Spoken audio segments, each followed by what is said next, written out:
Olá, turma! Vamos para mais uma aula de biologia, aula do terceiro ano. Esse bloco de videoaulas agora vai ser um assunto bem mais tranquilo, ok? Então, aula de biologia, vamos falar um pouquinho sobre população, ok? População, como calcular os níveis populacionais e assim por diante. Vamos lá?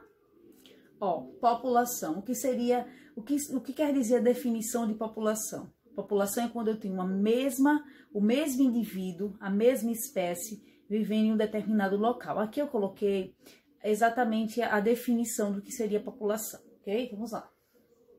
É o conjunto de seres vivos da mesma espécie, ok?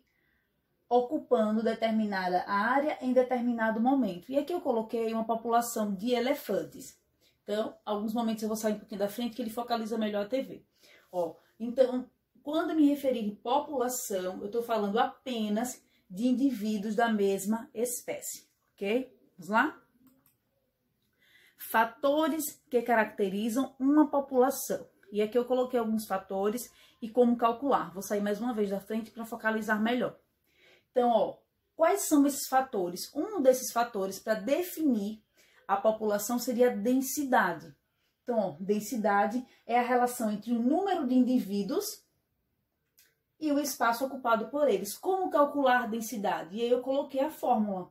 Ó, a densidade, que é o que eu quero, né? Saber qual é a densidade da população daquele ambiente.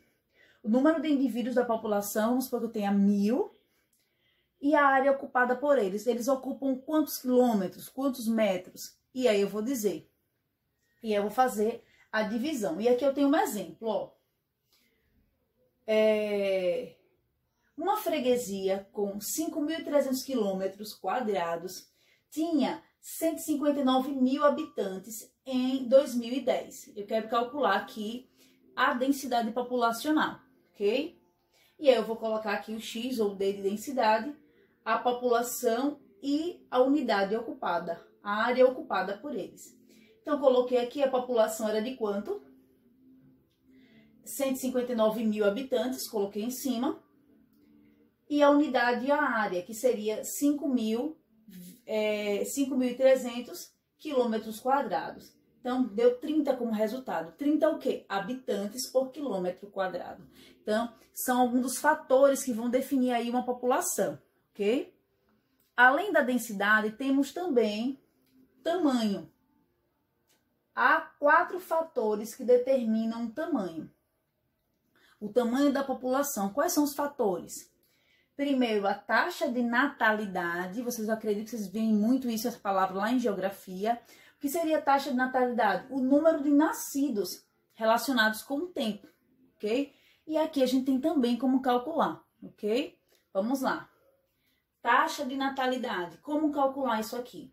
O número de nascimentos pelo tempo. E aí eu vou ver quantas pessoas estão nascendo, em quanto tempo, ok? Em um ano, em 2 anos, em um mês, qual o nível de nascimento, ok?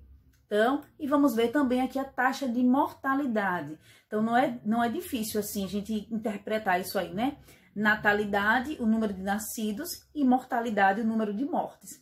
Será que está nascendo mais do que morrendo? Será que a população está aumentando? Ou se ela está diminuindo? Então, vai ter relação com isso aí também. Taxa de mortalidade mede a velocidade com que a população perde seus indivíduos por morte. Então, como calcular? A mesma coisa, só que a gente vai inverter. Vou sair um pouquinho da frente para ele focalizar melhor aqui, ó. Taxa de mortalidade, que é o número de mortos pelo tempo. Que tempo? O tempo vai ser definido por mim. Eu quero calcular em quê? Em um ano, em um dia, em 2 dias, ok? Vamos lá. Taxa de imigração. Então, atenção, a gente confunde, vocês acabam confundindo muito lá em geografia, né? Imigração, né? Com outro nomezinho que a gente vai ver agora, já já. Vamos lá. Imigração, com I, ok? É a entrada de novos indivíduos. Então, se ele é imigrante, ele está entrando, ok? É a entrada de indivíduos da mesma espécie que a já existente na área ocupada pela população. O resultado será aumento da população. Claro, se aqui no Brasil, por exemplo, um exemplo, eu tenho 10 mil habitantes, um exemplo, 10 mil habitantes, e tá chegando muitos imigrantes da África, muitos imigrantes, por exemplo, sei lá, da Síria, o que seja. O número da população brasileira, já que todos nós somos da mesma espécie, vai aumentar, ok? Vamos lá. E aqui eu tenho, ó, como calcular isso aqui, ok? Eu botei apenas a sigla, ó. Natalidade mais imigração. É a mesma que se forem igual, ok? O número de natalidade, o número de nascidos, mais o número de imigrantes, for o mesmo que o número de mortos e emigrantes que saem, ok? Que saem do local, a população ela vai estar o quê? Em equilíbrio. Se o número de natalidade mais o número de imigrantes for maior que o número de mortes e o número de emigrantes dos que saem, a população irá aumentar, ok? Se eu tenho muita gente saindo e muita gente entrando, e esse número é muito maior do que as pessoas que morrem e as pessoas que saem, o número da população irá aumentar.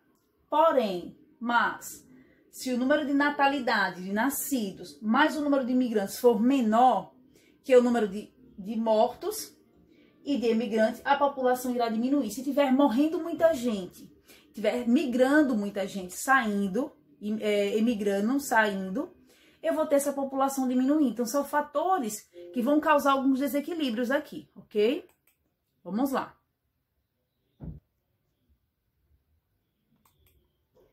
Ó, vamos lá. Entre os vegetais, olhem que diferença.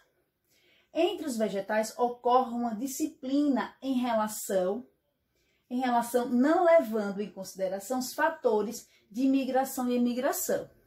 As plantas, elas vão fazer parte da população também. Quando eu falo de população, gente, eu não estou falando somente de animais, estou falando dos seres vivos. Porém, as plantas não conseguem imigrar e emigrar, ok? Claro que a gente tem algumas plantas que vão ser levadas pela água, que vão ser levadas por animais, mas não acontece isso. Então, a taxa populacional não é calculada daquela forma, ok? Outros fatores podem interferir no crescimento e diminuição dessa população de vegetais, né? A ação do homem, a ação de predadores, quando tem o maior número de predadores naquele ambiente, o nível populacional dos vegetais pode aumentar ou diminuir. O clima vai ter importantes fatores climáticos, o desmatamento, que vai ter relação aí com o número populacional das plantas, dos vegetais, em aumentar ou diminuir. Então, a gente não vai levar em consideração a taxa de imigração e emigração, ok? Vamos lá. Fatores bióticos. Isso que também vai controlar os fatores lá populacionais do ambiente, ok? Que potencial biótico seria esse? Deixa eu sair um pouquinho mais da frente para focalizar melhor lá. Ó, lá a gente tem uma formiga predando. Então, o que seria esse potencial biótico? O potencial biótico, pessoal, é o controle biológico do ambiente. Se eu tenho muitos predadores, esse será um fator biótico de aumento ou diminuição daquela população. A gente tem um exemplo aqui da formiga predando um outro inseto. Então, essa taxa populacional desse inseto vai ter um controle natural. Então, quanto maior o número de formigas predando, então o número de mortes desses insetos vai ser maior e o nível de população irá diminuir, ok? Outros fatores que vão interferir no índice populacional aí, ó, resistência do meio.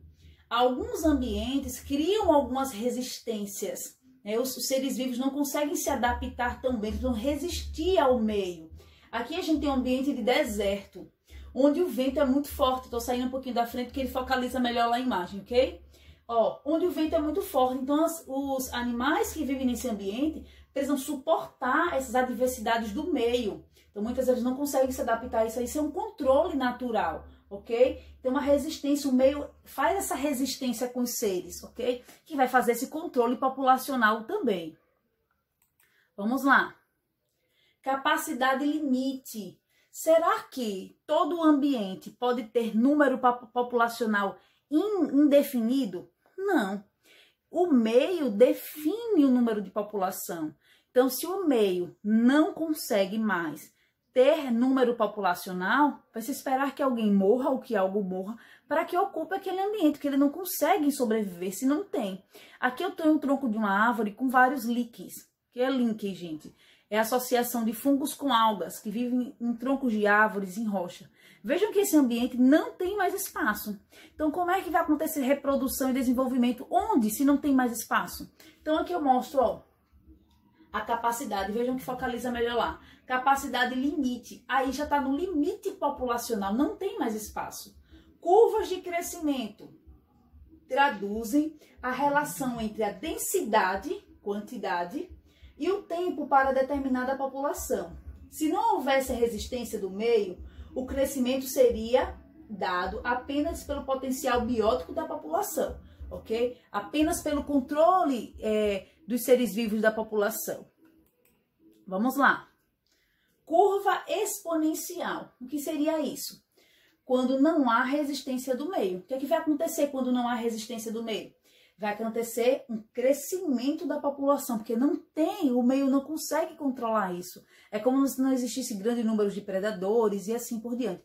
O meio não está interferindo nesse processo. Então, eu tenho aqui a exemplificação dessa curva exponencial. Curva sigmoide. Vamos prestar atenção, bastante atenção nesse gráfico. Eu tenho aqui o número de indivíduos e o tempo. O que é que eu tenho interferindo aqui nessa curva? A resistência do meio, ok? O meio vai interferir nesse processo. O que seriam aí esses fatores que a gente chama de resistência do meio? A quantidade de alimento seria a resistência do meio, né? Então, todos esses fatores aqui, ó, vai interferir num processo de crescimento da população. Então, percebam, ó, que a gente tem uma curva de potencial biótico, é o potencial que o ambiente traz para o desenvolvimento daquelas espécies. Eu saí um pouquinho da frente que ele focaliza, senão você não vou ver nada. Ó, a gente tem essa curva aqui, ó, de potencial biótico. A gente tem o crescimento aqui, ó, curva de crescimento real do indivíduo. Porém, o que vai interferir no desenvolvimento, diferente da curva exponencial, seria a resistência do meio. O tamanho populacional máximo suportado pelo ambiente. Aqui, ó, o ambiente nem sempre suporta. O que vai acontecer? Eu tenho um aumento da população, depois eu tenho diminuição. Muitas vezes não tem espaço, não tem alimento, algumas doenças vão interferir nesse processo de crescimento e assim por diante, ok? Vamos lá. Próximo, a teoria de Malthus. Eu vou sair da frente para vocês observarem melhor esse gráfico, ok? O que seria essa teoria de Malthus? Malthus, entretanto, me perdoe, depois eu leio essa partezinha aqui. Malthus, pessoal. Então, Malthus disse o seguinte, que ele definiu o seguinte, que a população humana cresceria sem controle, ok? E por isso era importante a ocorrência de guerras, da fome, que era para controlar a população humana, ok? Porém, ele se equivocou em algumas situações. Vamos entender aqui um pouquinho melhor. Ele disse também que algumas doenças que existissem era importante para controlar o nível populacional humano, ok? Vamos entender um pouquinho melhor aqui esse gráfico. Vou sair um pouquinho da frente. Crescimento populacional, ó, em vermelho, então, subiria muito e a gente não iria acompanhar a produção de alimento, não? Que a produção de alimento, ó, ia se manter praticamente estável. Então, o que iria acontecer? A fome, ok? Ó, fome, doenças, crises sociais, políticas e mortes seria essa faixa aqui, ó, que iria acontecer justamente por alguns fatores. E aqui embaixo, ó, que esse cinza mais escuro, a capacidade de produção de alimentos não é tão grande. Então, segundo ele, era importante esse controle populacional, porém ele se equivocou em alguns fatores. Quais foram os fatores? Ó, Malthus, entretanto, equivocou-se a não considerar que a população humana, que a humanidade desenvolveria técnicas agrícolas para melhorar o cultivo, por exemplo, a elaboração de vacinas para controlar essa população em relação a doenças. Não iria ficar tanta gente doente assim, né? Porque existia tecnologia. O homem estaria interferindo nesse processo, ok? Então, Malthus acabou se equivocando em relação à população, ao crescimento populacional, ok? Vocês vão agora continuar com a aula, agora correção da atividade sobre relações ecológicas, ok? A atividade que eu postei lá na plataforma foi uma atividade sobre relações entre os seres vivos, ou também chamado de relação ecológica, ok? Vamos lá para a correção das questões? A gente vai fazer a correção e alguns comentários. Primeira questão, gente, vamos lá. Quando temos organismos da mesma espécie, quando vocês estiverem na questão indicando assim palavras-chave, é importante que vocês marquem. Eu sempre falo isso para vocês. Criem esse vício de marcar, porque senão vão perder tempo lendo toda a questão. Então, ó, da mesma espécie, isso aqui é uma dica, que trabalham unidos, ó, para o bem do grupo. Temos um tipo de relação intraespecífica. Intraespecífica harmônica, quer dizer, da mesma espécie. Os agrupamentos se caracterizam por possuírem divisões de trabalho. Olha que interessante. Então, todos da mesma espécie trabalham para o bem comum, porém, existe divisão de trabalho. Cada um vai exercer um papel naquele ambiente. Sistemas de classes e indivíduos que não estão unidos, Essa é uma característica muito importante, que vai fazer com que você tire todas as suas dúvidas sobre a alternativa aqui. Anatomicamente, recebe o nome de... Gente, colônia, quando ele se refere aqui à colônia, ele se refere a quando existe união entre eles. Eu me refiro à colônia. Sociedades são indivíduos da mesma espécie? São. Trabalham junto em forma harmônica? Sim. Tem divisão do trabalho? Sim. Então, a alternativa correta aqui seria a letra B. E por que não é mutualismo? Mutualismo, gente, é uma relação onde um ajuda o outro e existe dependência e são de espécies diferentes. Não é intraespecífica, é interespecífica, ok? Não vai ser intra, é inter. Protocooperação é quando um ajuda o outro e não há dependência e também não são da mesma espécie, ok? Então, a alternativa correta, a letra B. Vamos então para a segunda questão. Sabemos que o mutualismo, acabei de falar sobre o mutualismo, ocorre quando seres de espécies diferentes mantêm relação em que ambos são beneficiados. Então, os dois vão ser beneficiados. Marque a alternativa que indica organismos que estabelecem uma interação mutualística. Gente, uma relação mutualística existe uma dependência, eles não podem se desprender.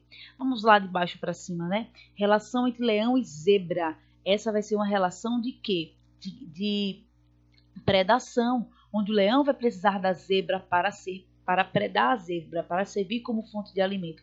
Porém, não existe uma dependência. O leão pode comer outras fontes de alimento. Bromélia e árvore. Aqui vai ser uma relação de inquilinismo, onde a bromélia utiliza o ambiente da árvore para sobreviver, ok? Vamos lá. Porém, ela não vai se alimentar do outro e não vai ter dependência. A bromélia até que vai depender um pouquinho do ambiente mais ensolarado e em cima do tronco de uma árvore, mas a árvore não vai depender da bromélia. Piolho e homem. Aqui vai ser uma relação de parasitismo. Piolho depende do homem, mas o homem não depende do piolho, ok? E são de espécies diferentes aqui.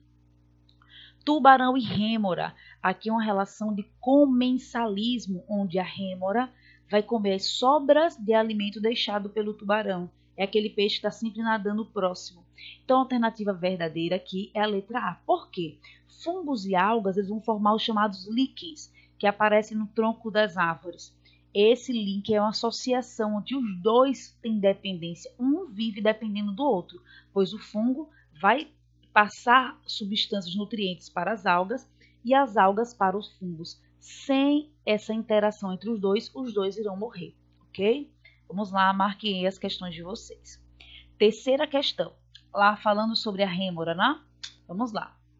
A rêmora é um peixe que estabelece uma relação bastante íntima com o tubarão, fixando-se em seu corpo e alimentando-se dos restos de alimentos que não foram digeridos pelo temido peixe. Essa relação é chamada de inquilinismo. Um mora dentro do outro próximo ao outro mora? Não. Acontece uma competição aqui? Não. Acontece uma predação? Não, porque o peixe come as sobras de alimento. Mutualismo, existe uma dependência um do outro. Tubarão não vai depender da rêmora. É uma relação de comensalismo. Come as sobras deixadas pelo tubarão. Então, a alternativa correta aqui é a letra E. Vamos então para a quarta questão. Dos tipos de relações ecológicas seguintes, o único que contém exclusivamente entre organismos da mesma espécie é... Gente, organismos da mesma espécie é uma relação intraespecífica. O que é uma relação interespecífica? É a relação entre indivíduos diferentes, tipo uma zebra e um leão. É uma relação interespecífica desarmônica, onde um vai ser prejudicado. Eu espero que vocês tenham assistido a videoaula da aula anterior e entendido bem as relações ecológicas, ok? Vamos lá. Inquilinismo, onde um mora com o outro, usa o outro como moradia, sem prejudicá-lo. Então, dos tipos de relações ecológicas a seguir, o único que ocorre exclusivamente entre organismos da mesma espécie, aqui vai acontecer entre espécies diferentes. Herbivoria é um animal que vai comer vegetal, é como se fosse uma predação. É errado. Mutualismo, entre indivíduos diferentes, é uma relação mútua, onde um vai depender do outro. É a relação que a gente viu lá da alga com fungos, líquens. A sociedade é da mesma espécie? Por exemplo, abelha, formiga, cupim, todos vivem em sociedade com divisão de tarefa e são todos intraespecíficas da mesma espécie. Então, a alternativa correta aqui é a letra D. E parasitismo de jeito nenhum, né? Vão ser indivíduos diferentes. Vamos para a próxima questão, quinta. Os itens abaixo contêm exemplos de diversas relações ecológicas entre os seres vivos. Então, essa alternativa aqui exige de vocês um pouco mais de paciência e atenção. Somente isso, ok? Vamos lá. Item 1. Associação entre certos fungos e algas. A gente já viu algumas questões aqui. Fungos e algas é uma relação de quê? Mutualismo, onde um depende do outro. Clorofícias ou cianobactérias costumam ser tão íntimas que ambas formam um novo tipo de organismo, os líquens. Comentei com vocês também.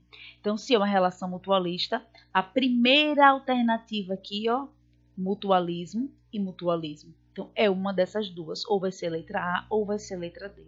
Usem isso como estratégia para responderem às atividades de livro, às atividades ou provas, sempre usando essas estratégias de eliminação para não perder muito tempo. O Enem também, viu, gente? Várias espécies de abelha, a gente já sabe que é uma relação, aqui intraespecífica, né, entre abelhas. Vamos lá, ninguém viu, vamos lá. Então, é uma relação entre abelhas, formam agrupamentos altamente organizados, nas quais, de modo instintivo, cada indivíduo coloca a sobrevivência da colmeia acima da sua própria. Eles vão defender sua colmeia, mas ele está falando somente da abelha. Então, a abelha vive em quê? Em colônia ou em sociedade? As abelhas vivem em sociedade, a gente já viu uma questão aí. Acontece divisão de tarefas, elas vivem separadas no mesmo ambiente, porém não vivem ligadas intimamente. Entre alguns insetos da mesma espécie, os animais mais fracos ou doentes são devorados pelos sábios, quer dizer, são da mesma espécie. Um devora o outro. Quando um animal come outro da mesma espécie, a gente fala de quê? De canibalismo. Próxima, a caravela é um quinidário que vive flutuando no mar e é formado por um conjunto de indivíduos da mesma espécie que vivem fisicamente juntos, dividindo o trabalho. Vejam que essa palavra vem em destaque. Fisicamente junto aqui seria um exemplo de colônia. Alternativa verdadeira, letra B. Vamos para a próxima questão, sexta questão. Um gavião que tem sobre suas pernas carrapatos e piolhos. Prestem atenção que essa questão é bem interessante. Um gavião tem em suas pernas carrapatos e piolhos. Traz presa às suas garras um rato com carrapatos em seus pelos. Olha só. Entre o rato e a pulga, entre o carrapato e os piolhos, e entre o gavião e o rato, existem relações intraespecíficas denominadas, respectivamente, rato e piolho, e pulga, desculpa, rato e pulga. Essa relação entre o rato e pulga é uma relação de quê? De inquilinismo, de parasitismo. Parasitismo, todos aqui são parasitismo. Quem vai parasitar quem? A pulga vai parasitar o rato. Veja que ela vem com a alternativa trocada, justamente para confundir. Então, todas essas aqui, da B até a E, ok? Carrapato e piolho. E aí, que relação é essa? Eles estão no mesmo ambiente, disputando o mesmo animal. Carrapato e piolho vai ser o quê? Uma competição. Um não preda o outro, um não se alimenta do outro. Então, eles vão competir pela fonte de alimento. Então, competição, competição. Entre essas duas alternativas, ó. Vamos lá para a próxima? Gavião e rato. Vai acontecer o quê? Predatismo, ok? Eita, me parece que estão as duas certas, né? Olha lá, predatismo e predatismo. Então, estaria aí as duas alternativas corretas. Seria um erro aí na questão, né? Quem colocou a letra B também tá certa. Ah, não, me perdão, gente, perdão. Predatismo e aqui parasitismo, né? Um é parasita, então isso aqui que tá errado, ó. Me perdoem, gente. Não, tá errado essa alternativa. Deixa eu voltar lá. Deixa eu apagar aqui. Eu que li errado. Ó, então não pode ser essa, né? De jeito nenhum. Aqui não tem alternativa correta. Vamos lá. Então, me empolguei demais aqui. A alternativa correta é letra C. Um vai ser parasita do outro, vai acontecer competição e predatismo, ok? Vamos lá, então, para a próxima questão. Sétima questão. A associação existente entre os ruminantes. Quem são os ruminantes? Boi, cavalo. São aqueles animais que vão mastigar durante muito tempo o alimento e eles regurgitam para voltar o seu processo digestivo da celulose. E as bactérias que vivem em seu estômago, que vai auxiliar na degradação do alimento lá no rumen, que é um local do estômago, um reservatório, onde vai acontecer a ação das bactérias, vão digerir a celulose rica em açúcar, ok? É o caso de mutualismo. O que é o mutualismo? É uma relação na qual um depende do outro. Quem? Os ruminantes dependem das bactérias. É uma relação de parasitismo, as bactérias vão parasitar o rumen. Lembrem que os parasitas sempre vão fazer mal, ok? Não vai ter parasita fazendo bem, não. Sempre vai fazer mal, porque ele vai utilizar da fonte que o animal tem para sobreviver. Com o mensalismo, está comendo as sobras, as bactérias estão comendo as sobras do alimento presente no rumen. Competição intraespecífica ou interespecífica, ou intra. Qual a diferença entre essas? Intra é uma competição entre indivíduos da mesma espécie. Inter é uma competição entre indivíduos de espécies diferentes, eles não estão competindo. Então, essa relação aqui é uma relação de mutualismo, onde os ruminantes dependem das bactérias para que elas façam digestão da celulose. Por exemplo, nós não fazemos digestão da celulose, não temos presentes em nosso intestino essas bactérias que têm essa finalidade. Apenas os ruminantes, cavalo, boi, cabra, que têm essa função e um depende do outro. Se as bactérias morrerem, eles não vão conseguir fazer digestão da celulose. Então, a alternativa correta aqui é a letra A. Vamos para a próxima? Vamos lá. Oitava questão, se eu não estiver enganada, essa é a última, né? Última das questões, isso mesmo. Vamos lá, oitava. No combate às larvas dos mosquitos Aedes, essa questão é maravilhosa, viu, gente?